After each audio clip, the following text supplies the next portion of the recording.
তারপর হেমন্তের পরন্ত বিকেলেই এক স্বপ্নাতুর মাছরাঙা এসে বলে গেল, এই কার্তিকের রাতে যখন মেঠো চাঁদ খেলা করে, তখন সোনার রং ধান দোল খায় পূবালি বাতাসে। আধারে নীরবতা ভেঙে দেয় মোম জ্যোৎস্না। দূরের কাশবন থেকে ভেসে আসে ঘুঘুদের সুমধুর ঘুঘু শব্দ, সুর। মৃত্তিকা হৃদয় আন্দোলিত করে, ঝিঝিদের মিন্ময়ী গান।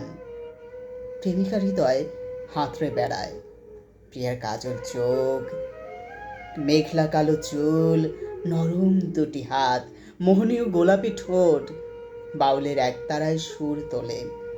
চৈত্রে ভাষা বদ্ধ নদীর স্যাঁতস্যাঁতে শ্যাওলারা খেলা করে নবগঙ্গায়।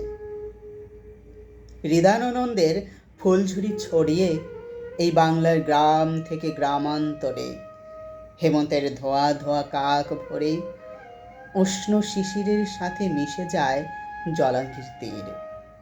ঘরে ঘরে ঘুরে বেড়ায় নতুন ধানের পায়েসের ঘ্রাণ।